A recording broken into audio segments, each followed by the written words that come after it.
It's the radio guy, Mike Prince. Welcome back to another trip on the journey. Today we have with us, all the way from Sylvania, Ohio, none other than the athletic director herself of Lourdes University, Miss Janet Eaton. How you doing today, ma'am?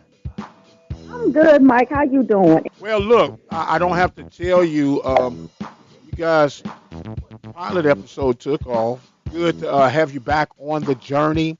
What was your take when you heard the first couple of episodes? How did you take it all in? I thought it was great. You know what? When you were in the midst of it, you don't really know the impact that you're making with your peers, with other people. I just know that Burwell is a phenomenal athletic director. She's a true trailblazer, and she is a person that welcomes everyone. And so I thought it was really good. The topics that we touched on were very instrumental. They were good topics to relate to, and all of that good stuff. So I think you're doing a good job, Mike.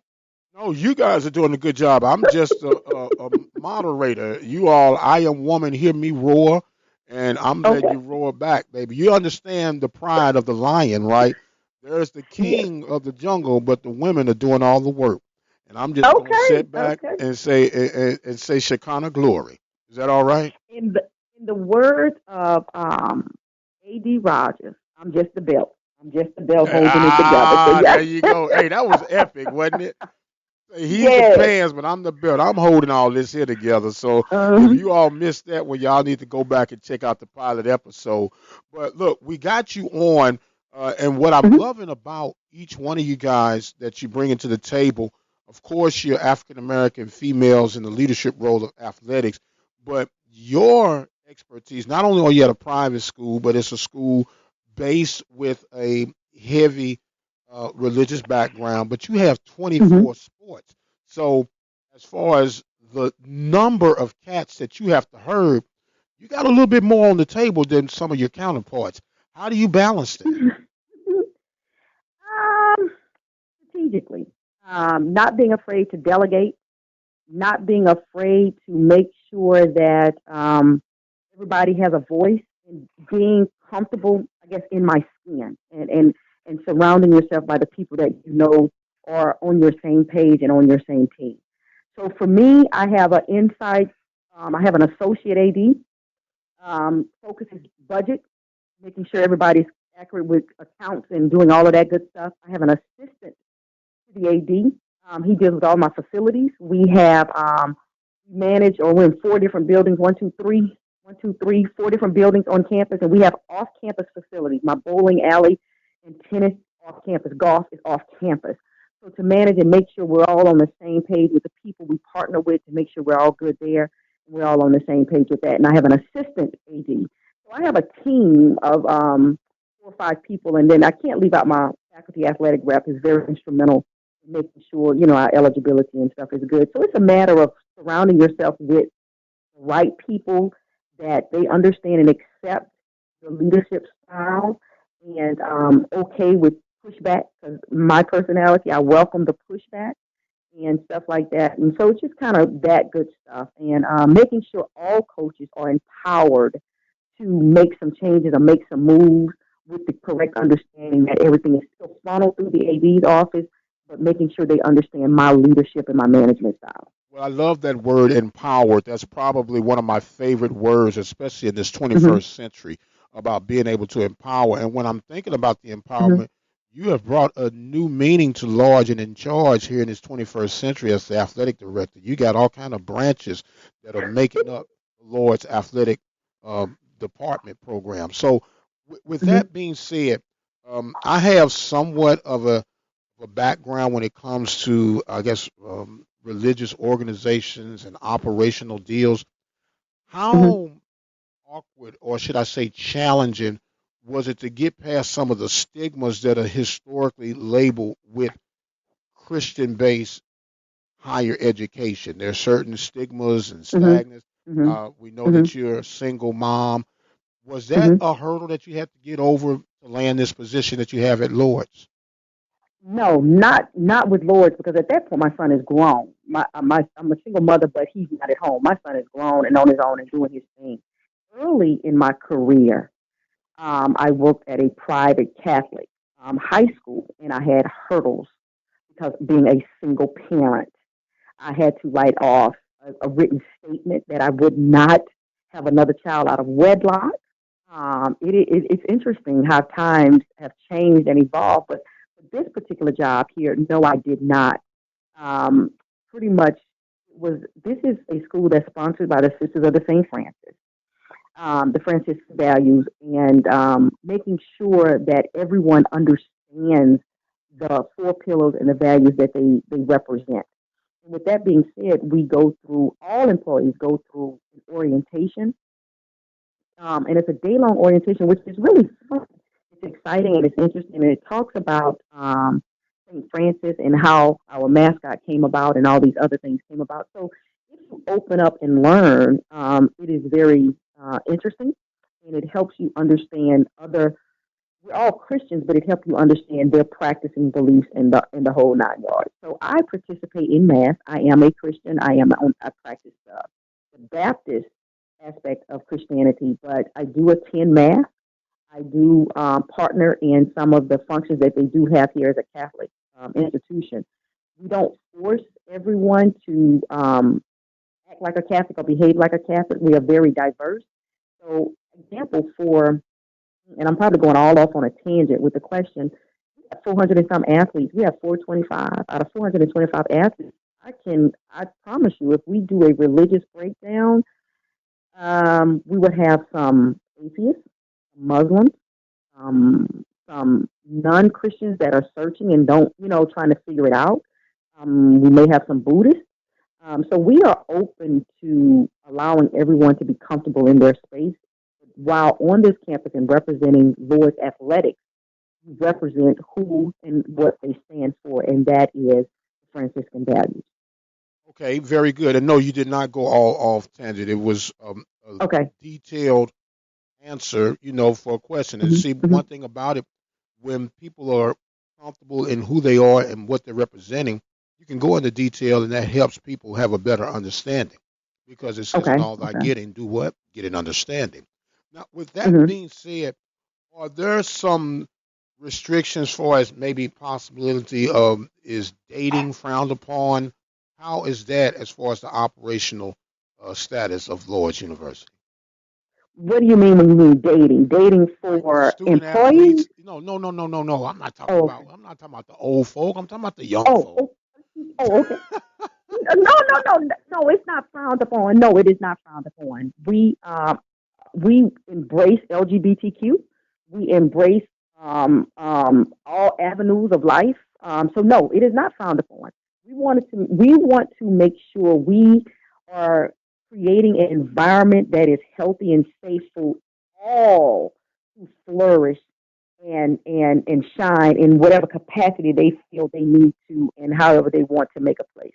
We have a diversity campus here and a diversity, I'm sorry, we have a diversity office here on campus that caters to people of color, that caters to the Hispanic people, well, that's people of color. They cater to all different avenues as we label people, which is unfortunate. So, making sure everybody has a voice and everybody have a safe place. So we give it up for Black History Month. We give it up for what is October is Hispanic. So we represent in every capacity. So making sure everybody is comfortable. No, that's very good. Now I know Hmm. with the latest of the protests that are going throughout the country, has Lourdes University made any type of stance one way or the other, or it's kind of like you let the dust Oh, settle where the dust is going to settle? no, we did a call to action on our campus, and I don't know the date. It was on Thursday, probably about 2 weeks ago. I don't know the date.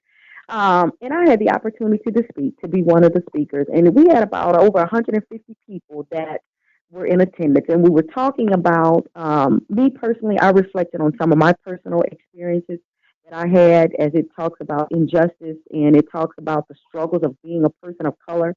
I grew up in Mississippi, and some of the challenges that I encountered just being a young female, the tables, the conversations that my mother and father had with me at the dinner table that carried on to the conversations I had with my son at the dinner table.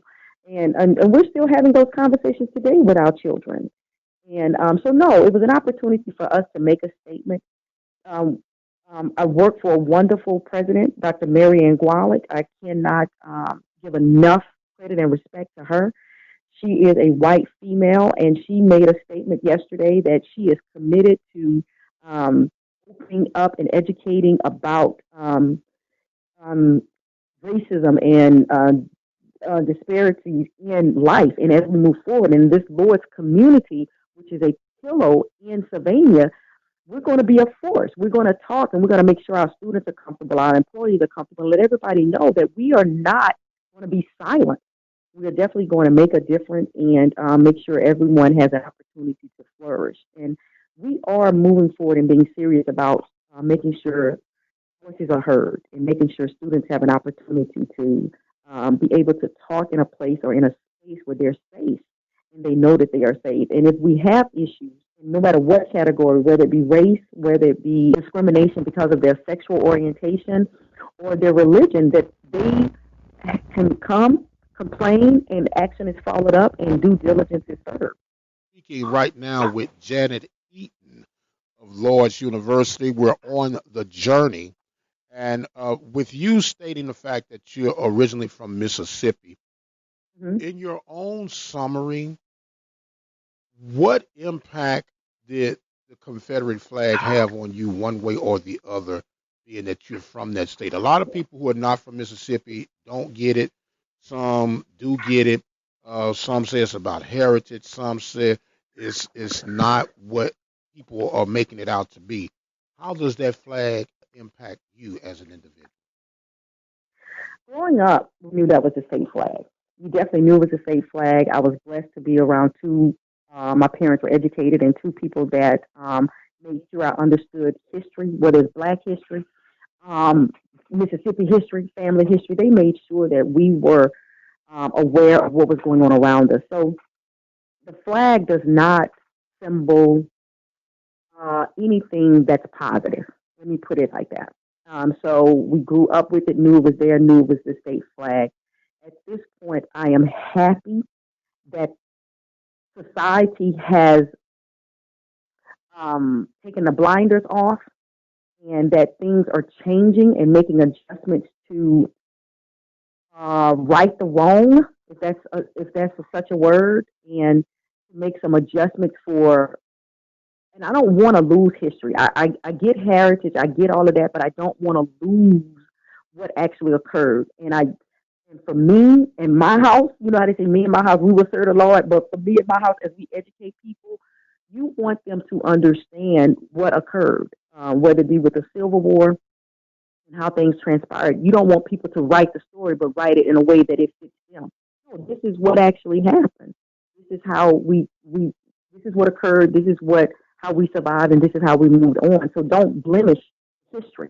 You're tarnishing the word history if you sugarcoat the story of how everything happened.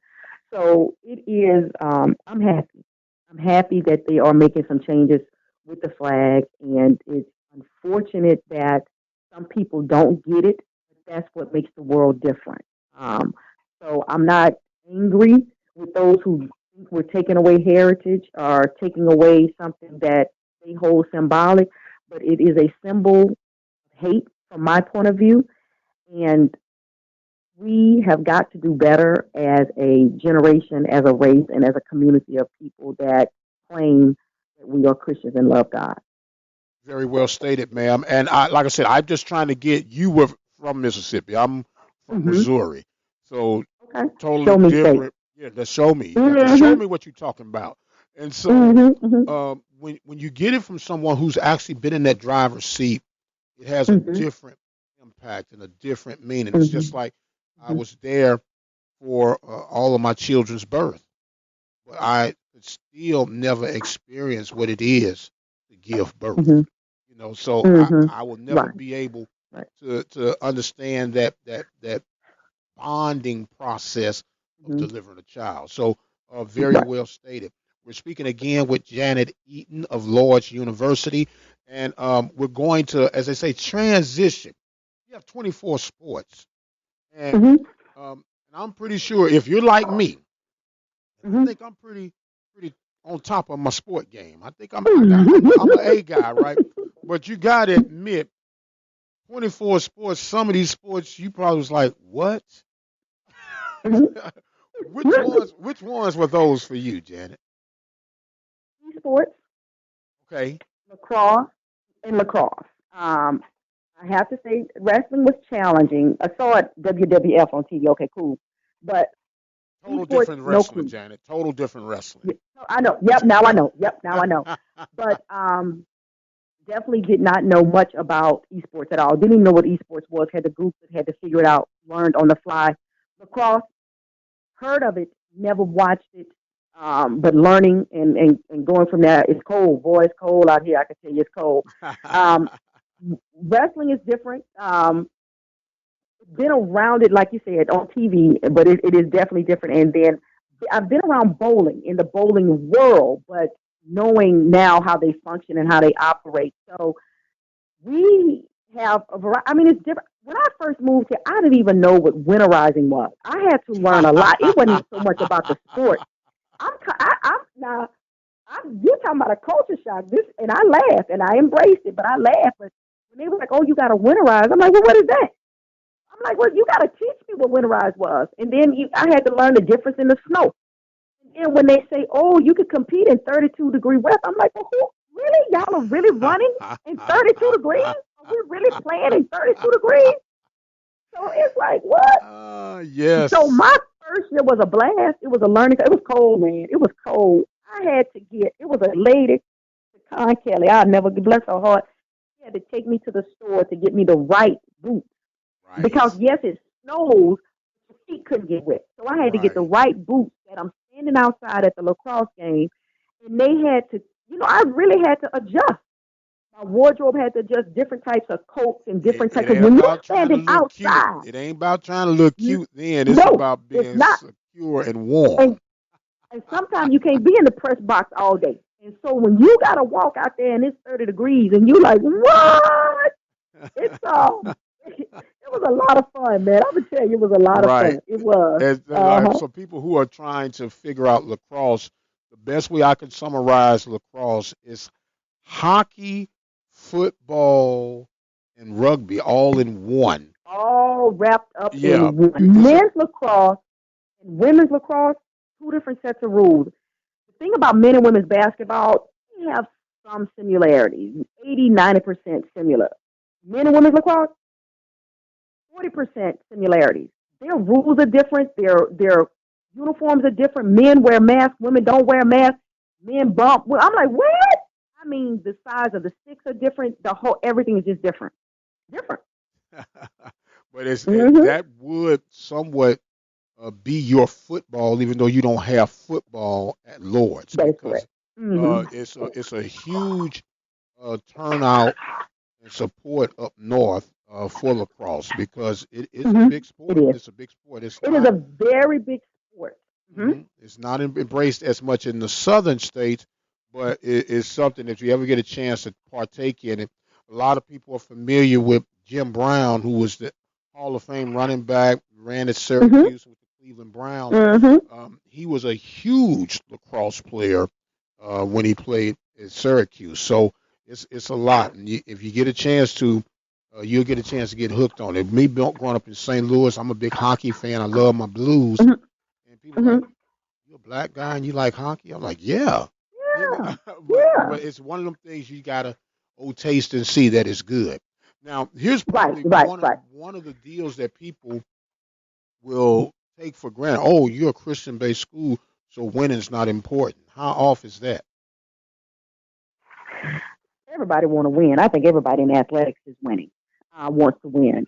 Me personally, as an athletic director, my philosophy that I brought to Lord and as an AD period, you will never lose your job because of wins and losses. If you are recruiting, retaining, and graduating our kids, we don't have serious discipline issues and financial issues. we can make this thing work. Because the overall objective is to help a person grow and to get better. Yeah, sports is an avenue, sports is a tool to make us get better, but I want to win. Everybody wants to win, but we don't make enough money to put pressure on somebody for wins and losses. We're not D1. We don't act like we're D1.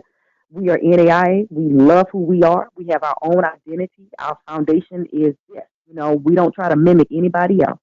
This is Lourdes University, and Janet Eaton is the athletic director at the helm. And so we don't try to act like we are Ohio State, Notre Dame. Nope, not at all. This is exactly who we are and what we do. So we don't put the pressure on wins and losses. We put the pressure on recruiting, retaining, and graduating, and making sure everybody has a great experience. You just said something that was truly powerful, at least to my ears. You said about the identity. What is Lourdes' identity? Lourdes Athletics identity pretty much is a place where everyone can flourish. We are in a place where everyone is welcome. We have a family atmosphere. We will be very, very, very competitive. We want to be known on the national ranks, but we want everybody to know we're not your doormat. We're not your doormat, but we are definitely coming and we're going to be competitive. You know what? That's all right. That's all right. I have a philosophy, especially if I'm limited with my financial surplus as far as athletics. You pick a sport or two that you would prefer to be dominant in. Then everybody else you want to be above sea level as far as competition. Is that Correct. what I'm hearing you are at Lourdes? And if so, what would be your sports that you would prefer to be dominant in? It's not a preference of preferring to be dominant. We're just going to let it flow like it flows. I don't see cross country beneath basketball. I don't see volleyball bigger than esports. Everybody is created equal here. So if baseball, basketball, softball have a breakout year, boom, we're supporting you 24/7. My women's bowling team was ranked 14th in the nation. My men's basketball was 14th. Wrestling was 16th. Cheer was ranked 6th in the nation. So we love and embrace those kids just like we would love and embrace a kid that went zero throughout the year. Okay. So for me, making sure everybody was treated equal. The coach, the players, the staff, everybody is created equal no matter how it happens. Let me say this. I was in Florida for the weekend, and women's wrestling, she wanted me, my coach, Kate Hill, wanted me to meet a recruit in Florida. I drove an hour and a half to Tampa to meet with a recruit. We're all in this together. That's getting it done.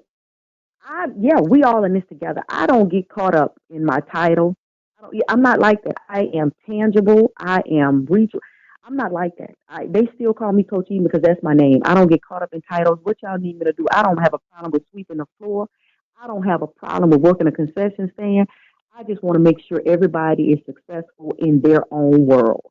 We talked in this group session about your esports, and I'm going to get to that in just a second because I'm really intrigued about that. You went into some detail, but we're going to dig a little bit deeper in just a moment. Well, good. I got my esports coordinator here. I might throw him on. Let him do the brag. You know what? By all means, let them go right ahead. But when we talk about these other sports, and we know it's about being competitive, and we know there's a certain standard that you have, when you're scheduling your events, what are some of the things that you're looking for with a non-conference opponent? It all depends on what particular sport. Now, all of them don't operate the same. So for me, coaches make their own schedules. I have certain blockout dates, homecoming and all those particular things. So it all depends because golf is different from when you say non-conference events. When you talk about golf and tennis and bowling, that's a whole different dynamic from the soccer, the baseball, the basketball. So that's a trick question. So you set me up. So coaches make their own things. They make their own schedules. It runs through me. We block out certain dates. For homecoming, like I said earlier, we block out orientation. We don't play during the week of exams. I think everybody call it dead week and stuff like that. But other than that, coaches make their own schedule. I'm not a micromanager. They make their own thing. Mm-hmm. So then, if you have, say, a basketball game set up, and when you look at this thing, you be like, you know what? This is not even worth us trying to compete in because of the level of separation of competition. Would you veto that, or would you just say, okay, that's your head, go ahead, and that's what you want to do? I would let the coach do it. Okay. The coach has to call, because my thing is, I would never force a coach to take a kid. I would never force a coach to take a kid off the team. I would never force a coach to hire an assistant.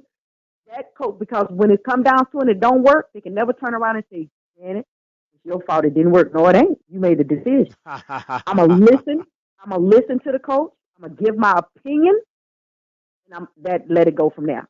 I have been in situations where I've had complaints from players and talked to the coaches, and as I did my investigation, quote unquote, I realized maybe it didn't work. Then I'll probably intervene, and the AD has spoken at this point. But it's to make it a win-win scenario. But when it comes to a schedule, I do not get involved. I just make sure there are no conflicts with campus dates, main event dates, and go from there. So if a coach go play somebody and lose by 60, and they got a guarantee check, okay, that's what you wanted to do. Okay. And so if a coach water down their schedule, and act like they got 20 wins, but by the time they get to conference, they done lost everything, that's what you do. That's your reputation. You the one got to get a job, not me. Okay. So I let the coach manage and deal with their own schedule.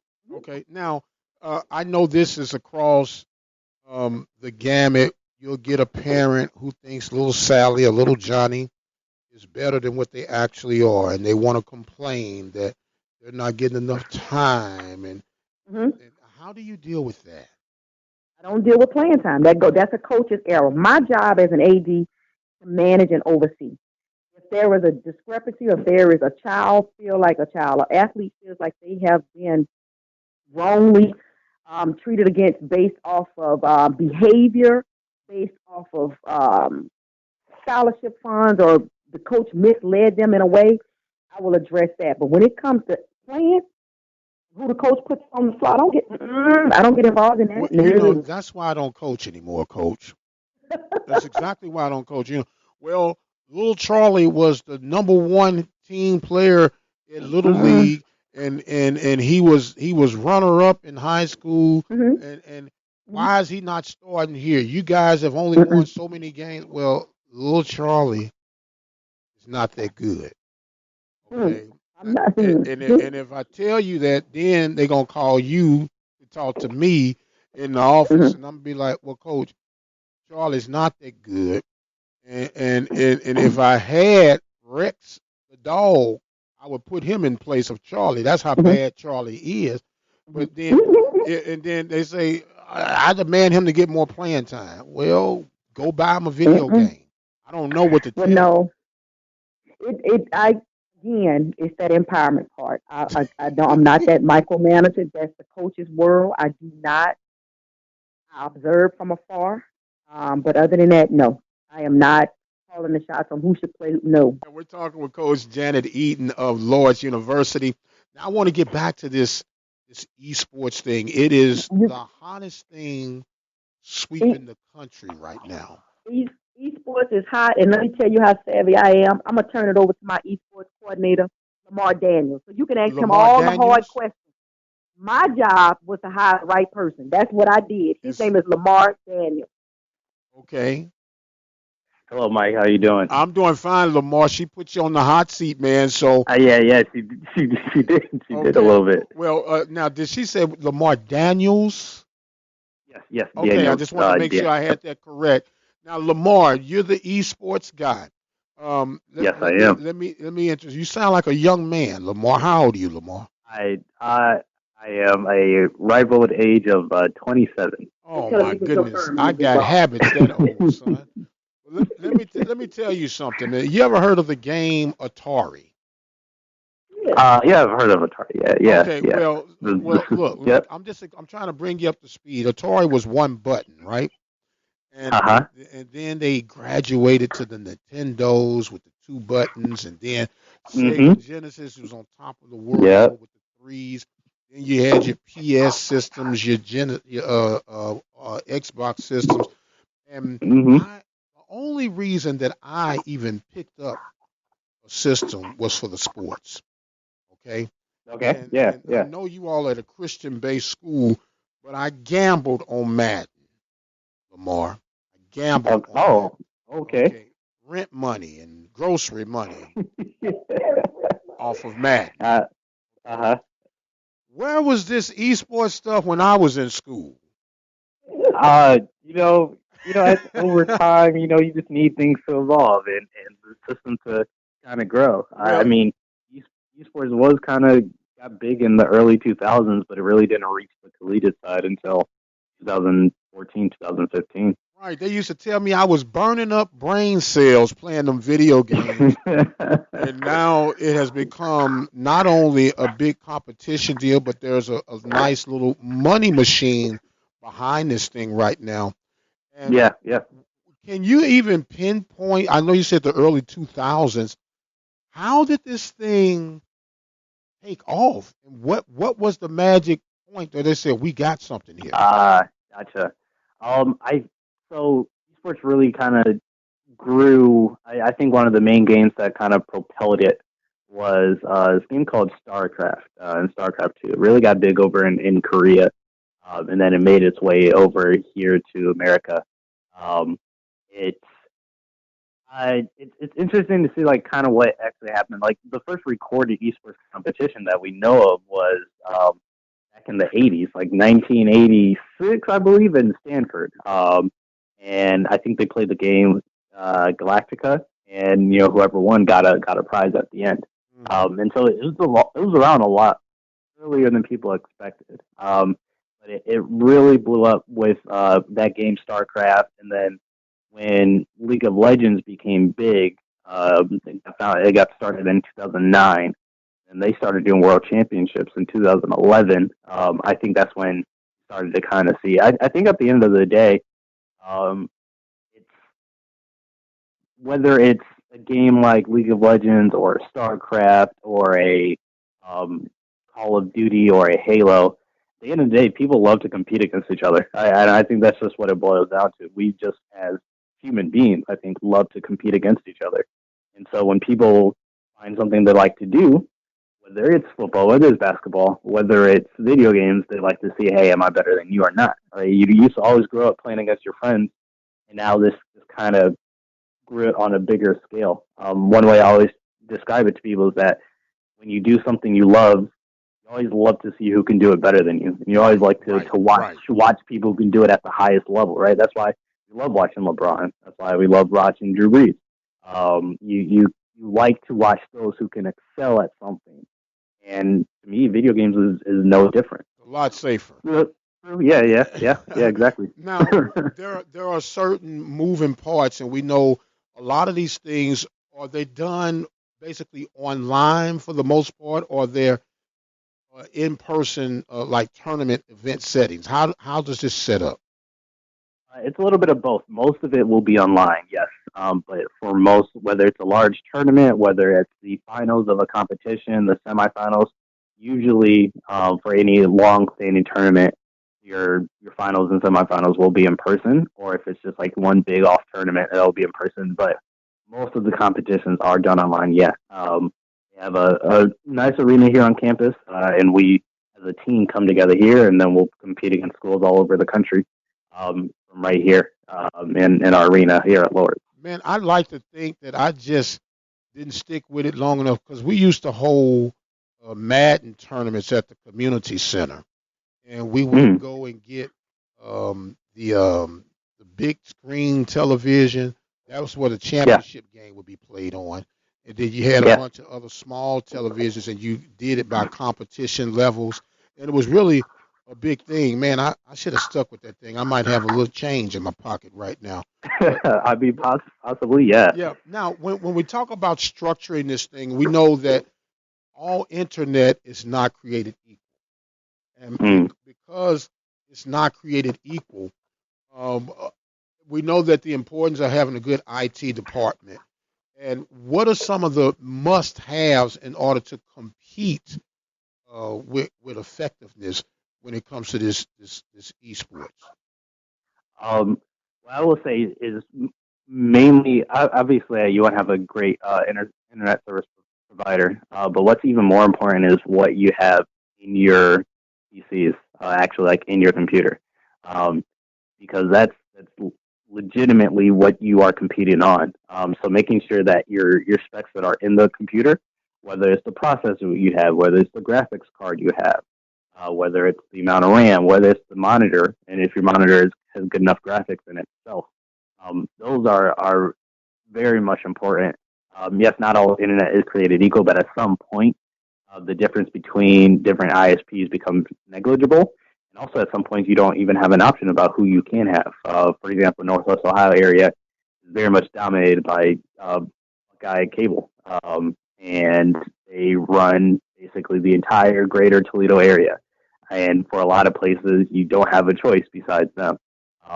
So sometimes you're kind of restrained to that, but making sure that what is actually inside your PC, that's one of the most important things whenever you're having any type of esports setup. Well, in regards to Buckeye, they call that a monopoly. So somebody needs to, in the spirit of competition, need to come and balance.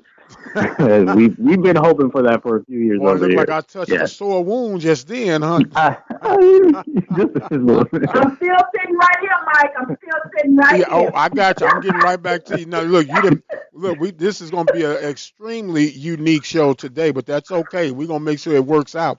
Now, Lamar, when you talk about the computer, just on average cost for highly competitive esport computer, what are we looking at an initial investment of? I think for one, just the specs in the computer, right? I think you could do a solid one for 800 to $1,000. Okay. I built my own a few months ago. I put 1,500 in it, but I went a little high end than some other things, and then you can even go higher end than that. But you can do a solid build for about that much. But that's just a PC. But then you have to think about your keyboard, your mouse, your monitor, all that additionally could add up to maybe another 250 on top of that. And so we're looking at a solid. I'm not saying this is in bare bones, but it's not necessarily complete top of the line. But for all of that, just one setup about 1,250. Okay, so for just one. Let's just make it an even 1,200. Well, we'll say 1,300. Yeah. We'll round it up. You can do that. Yeah, you can do that. Boss is listening. She might give you a little bit more money. So, and how many of these computers would you need to equip a team? It all depends on your program. So we have 25 in our arena. The thing is, esports, and when a lot of people think esports, they think just one team. Esports, just in general, is a collection of different competitive video games. So our program, we have different teams within our program, right? Like it's its own mini athletic department, if you will. And so we have an Overwatch team, we have a League of Legends team, Hearthstone, Super Smash Bros., Fortnite, and then adding Rocket League next year. Oh wow! Hold on. Yeah. Paul. So you actually, it's like if I'm an old jock head, so just bear with me. It's a Same. I'm with you on that. Yeah. It's a department, but instead of you trying to have a one size fit all, okay, this is your expertise in this game. This is your expertise. Yes, exactly. Exactly. Man, that's pretty awesome. Yeah.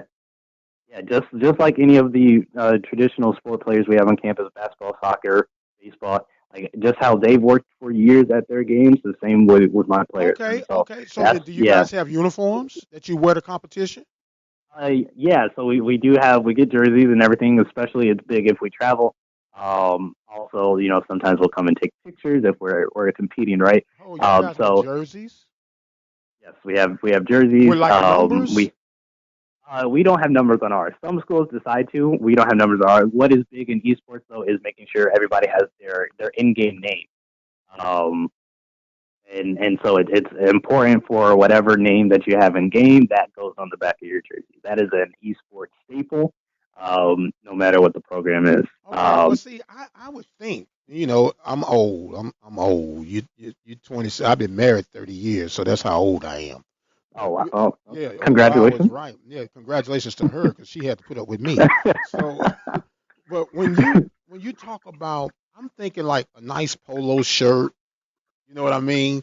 If you're hmm hosting, whatever your home color is, and then you wear a white one when you're on the road. But you guys are actually wearing jerseys. Yeah. So I come from traditional. So I ran track in college. And so when I was able to, when I came here, I wanted to, like, I talked to the students. I saw some of the, the uniforms they had in the past, but I kind of asked them, like, what do you guys want to feel? And they were like, we want to feel like we're represented by athletics, so we want to feel like we're student athletes just like anybody else. And regardless, even though esports might not be directly athletics, I like being in athletics for that reason. I think it really, feeds into the heart of what our program is. Like we're competing at the end of the day against other schools. And so everybody gets a jersey. We have a warm up set. We have T-shirts and we have book bags. Oh So man, that's awesome, yeah, that dude. That's awesome. You know what? and we have a.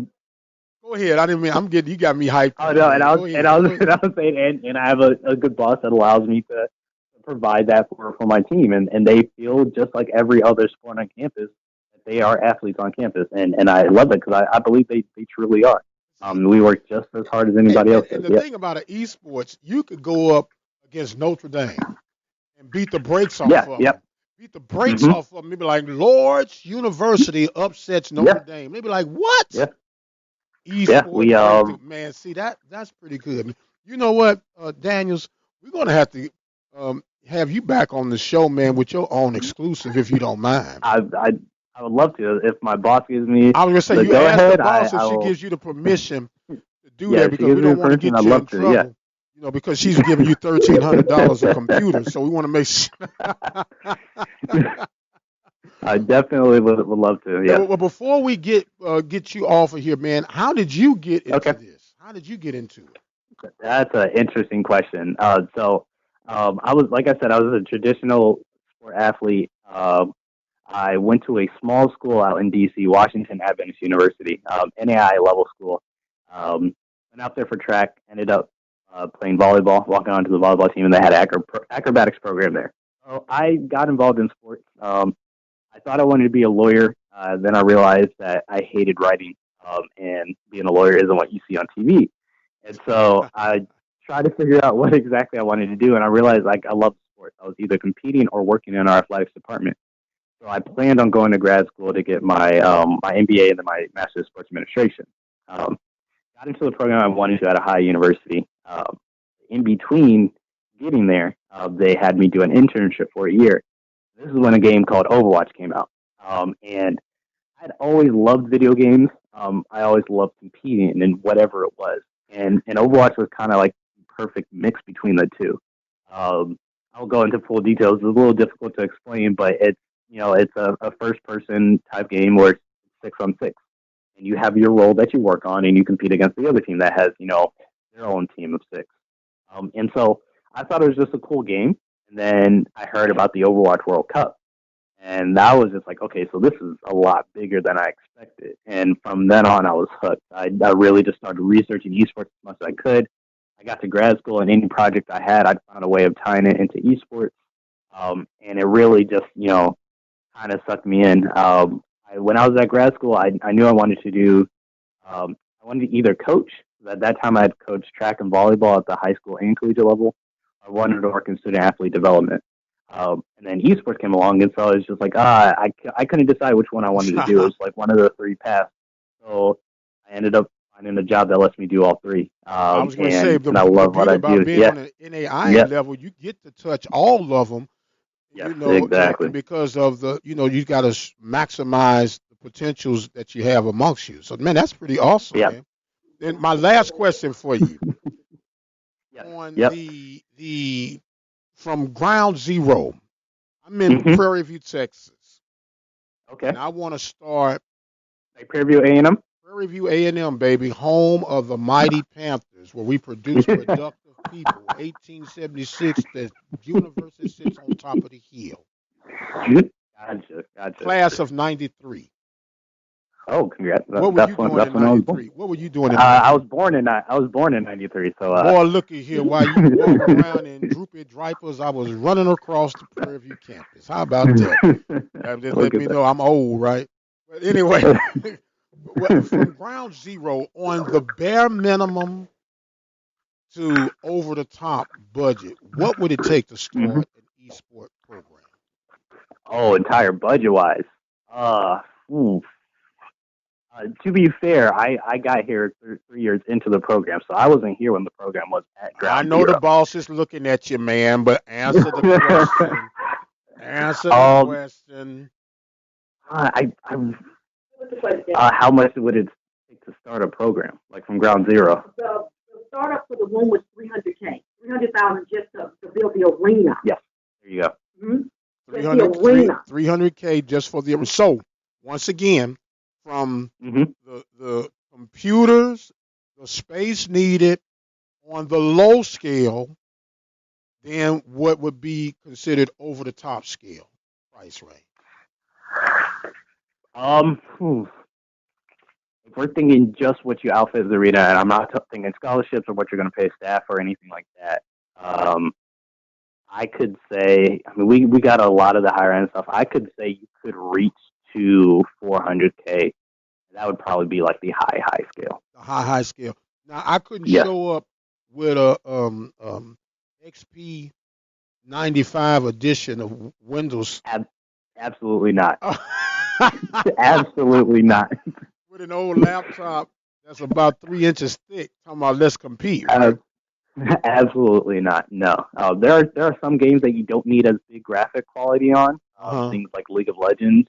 The running joke is the scene is you can run it on a potato because it's just that the quality isn't that taxing. But some of the other games that are really big in esports, whether it's something like Overwatch, whether it's something like Rocket League, you will want to have like higher end systems to be able to actually run it.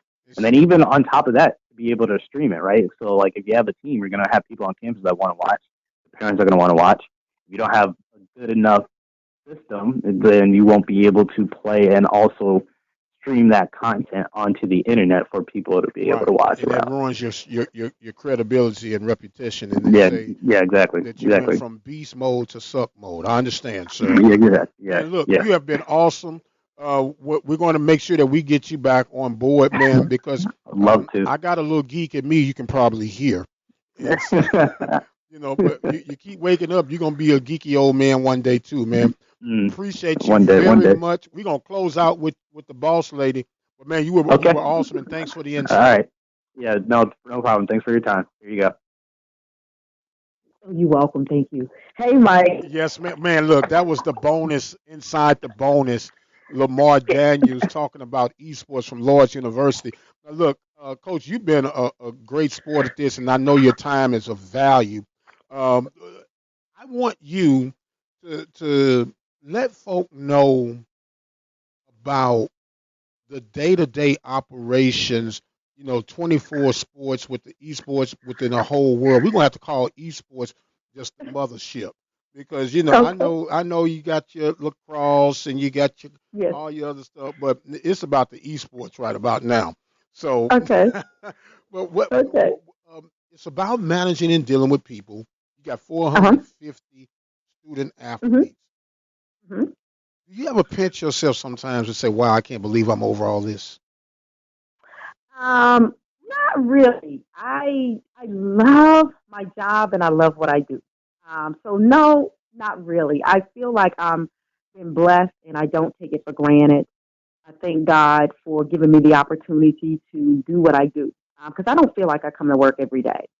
And just when you talk about day-to-day operations, it's kind of like for me on Mondays they'll tell you don't go to her office on a Monday. That's when she's letting people have it. So Monday mornings, like around 6:00, I deal with disciplinary issues that I had throughout the week or the weekend or whatever, and that's pertaining to the student athletes. So whatever disciplinary issues, and we work hand in hand with student conduct with the dean of students on campus. because we're a large percentage of our student athletes. A large percentage of our students are student athletes. And so Monday morning, that 6 to 8 o'clock is my disciplinary time to kind of do some things. Monday is the day that I have coaches meetings or staff meetings. It varies. Meet with my staff, all of them once a month, but meet with head coaches depending on what season and what time frame it is. I meet with my ATs, my athletic trainers, and do all of that things in my support system. So Monday is like my meeting day.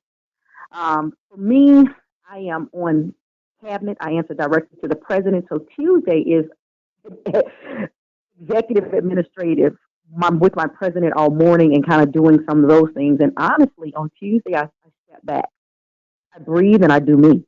Literally just step back and just, if it's hair salon, nail shop, movies, just whatever, I do me. I literally step back.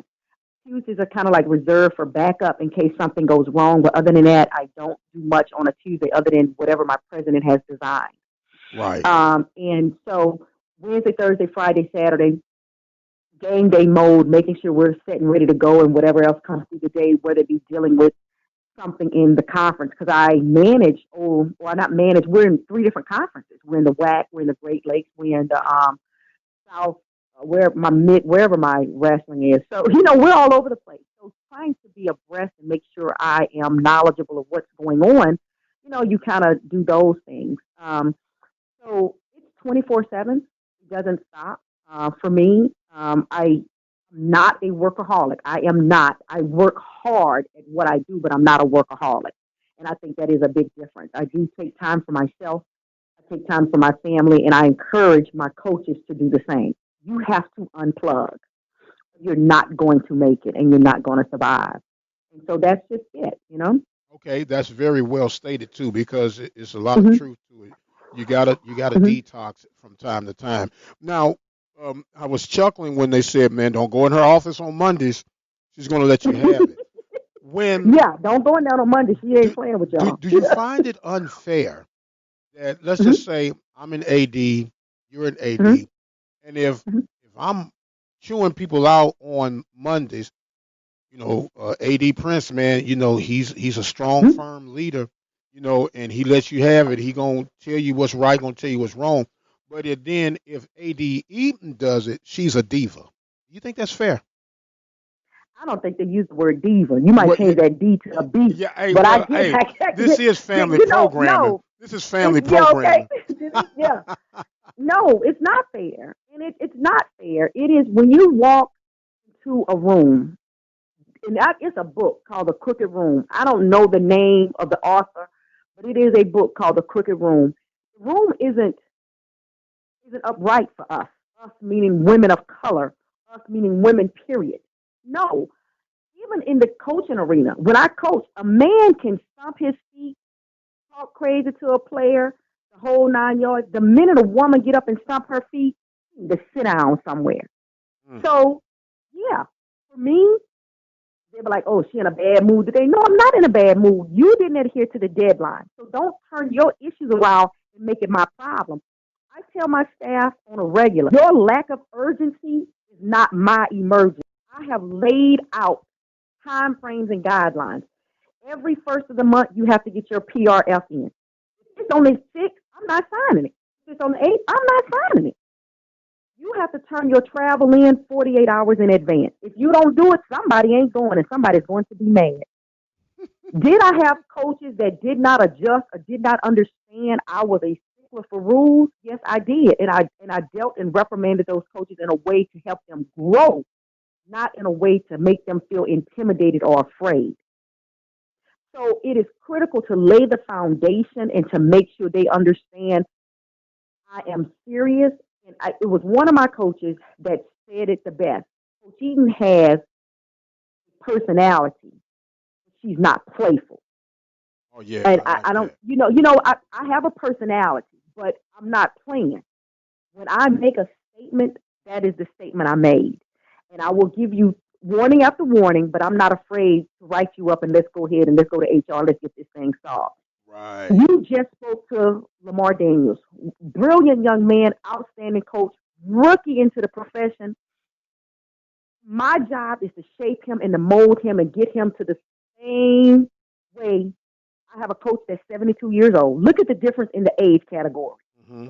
I have to be able to relate to Lamar the same way I can relate to my coaches that are, that are 65 and older. Right. And it's a gamut of us. So when I talk to Lamar, it is not the same way I talk to my older coaches. Absolutely. Absolutely. And so I have no problem because I got 3 or 4 coaches that have been ADs. I have no problem saying, hey, I need to talk to you. Look, this is what I'm going through. What you think? And out of that, that's a whole nother level of respect. That's a whole nother, and I don't do it to stroke egos. I do it because I know this isn't a new way. Ain't no sense in me reinventing the wheel. I'm surrounded by knowledge. I'm surrounded by people that have done this before me. Let me tap in and see what they think in the whole 9 yards. And when it comes to those younger coaches, my job is to get them ready to go to the next level. I'm going to stay with Lamar. He wants to be an AD. So I need to be a good role model. I need to let him know this, and this, whether it become with professional attire, whether it be learning how to recruit, whether it be learning how to walk in a boardroom and do a presentation. That's my job, is to get him ready, because within the next 10 years, Lamar Daniels is going to be sitting in a seat where I am now. And his job is to get the next person ready. Well, look, while you grooming A.D. Daniels, I want to put in a request. I want one of them Esports jerseys, and my nickname is Steel Ballin'. It's SteelBallin. Steel Ballin'. Well, let me put this on record. I will get you an Esports T-shirt. I'm not going to get you no Esports jersey, but I will get you a T-shirt. Put me in, Coach. I'm ready to play. Look, yes, you have been a lightning in a bottle today, and I'm going to truly thank you. I'm going to give you some closing thoughts and comments, and we'll wrap today's segment up, and the floor is now yours, Coach. Just thank you. I don't even know what I'm saying. I'm still laughing off the jersey thing. Pretty much just thank you. The biggest thing for me, I guess, is my final thoughts are to everyone to be safe, and everyone to stay in prayer, because prayer definitely works. It is okay to laugh. It is okay to cry. It is okay to smile. It doesn't mean that your laughter means that everything is peachy keen. It doesn't mean that your tears mean that you're sad. It doesn't mean that your smile means you have it all together. That smile means I'm strong. Those tears hitting the ground pretty much mean that I'm watering the seed for it to grow. And that laughter pretty much means it's like, it's going to be okay. Life is going to be okay. The world of athletics is a wonderful business.